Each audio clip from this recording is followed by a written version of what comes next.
Ini video penjelasannya ya.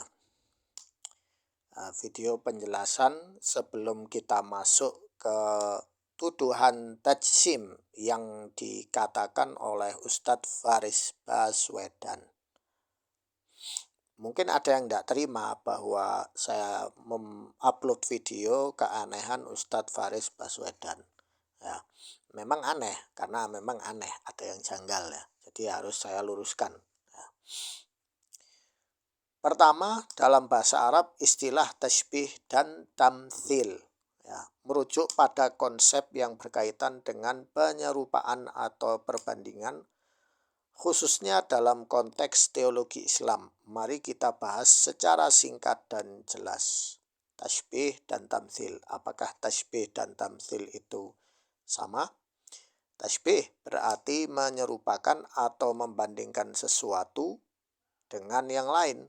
Misalnya menyamakan sifat Allah dengan sifat makhluk. Dalam teologi tasbih dianggap berbahaya karena dapat mengarah pada antromorfisme, yaitu memahami Allah dengan sifat-sifat makhluk. Nah, itu tasbih, menyerupakan atau membandingkan sesuatu dengan yang lain. Ya, saya dulu pernah belajar akidah salaf ya, ashabul hadis ya, karya As-Sabuni ya, itu membahas tentang tasbih dan tamtsil. Itu dijelaskan ya, bahwa akidah salaf itu tidak tasbih atau tamtsil ya. Kemudian tamtsil adalah bentuk tasbih yang lebih spesifik, yaitu membuat perumpamaan atau representasi yang konkret. Misalnya, membayangkan Allah memiliki bentuk fisik seperti manusia. Ini ditolak keras dalam akidah Ahlus Sunnah wal Jamaah. Sekarang pertanyaannya. Misalnya Allah bilang, Yadullah fauqa aidihim, tangan Allah di atas tangan mereka. Ya. Jika saya berkata itu tangan Allah, ya. Apakah saya sesat? Apakah saya menyamakan tangan saya dengan tangan Allah? Jawabannya tidak. Itu namanya itsbat. Ya. Apa yang Allah Subhanahu wa taala tulis di dalam Al-Qur'an tentang sifat-sifatnya itu sabit. Sabit dan maknanya yaitu ya tidak berubah. Ya. Kalau saya bilang Allah punya tangan seperti tangan saya, nah itu baru saya disebut sebagai tamtsil. Ya, saya menyerupakan tangan saya dengan tangan Allah. Kalau saya bilang, ya Allah punya tangan, ya, tetapi tangannya tidak seperti tangan saya, ya, maka itu namanya isbat. Ya, isbat dan nafi, menafikan, yaitu tanzih. Tanzih, ya, tanzih yaitu melepaskan bahwa Allah itu sama dengan makhluk. Ya, seperti itu. Kemudian istilah jisim. Ya. Apa itu jisim? Jisim secara berbahasa berarti badan atau benda, atau bisa diistilahkan kalau dalam fisika itu massa ya, yang memiliki dimensi fisik, panjang, lebar, tinggi ya.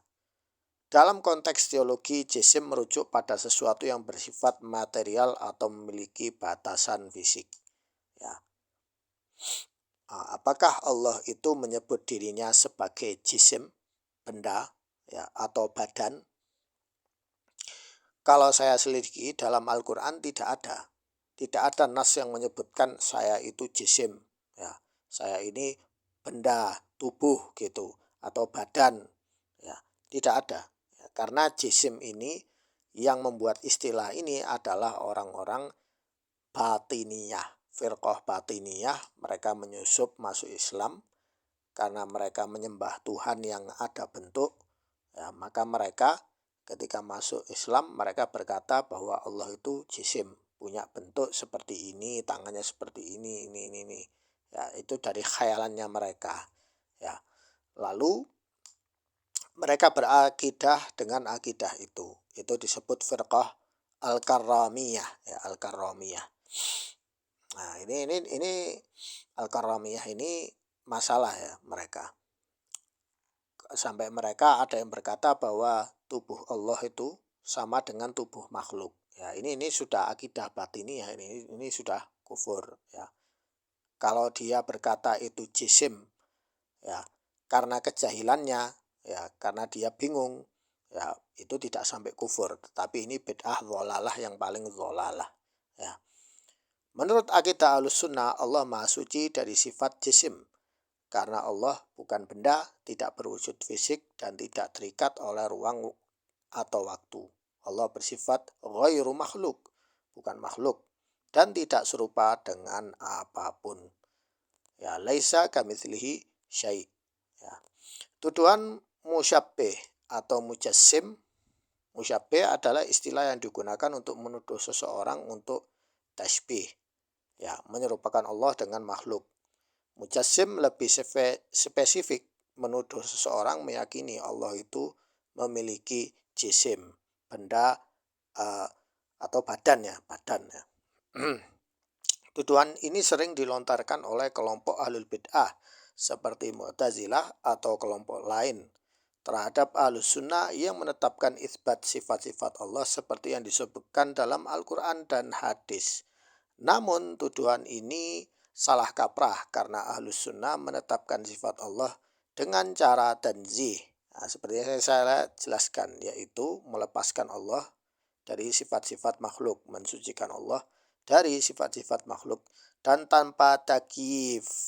Ingat ya, tanpa takyif. Membayangkan bagaimana sifat itu atau tamtsil menyerupakan dengan makhluk.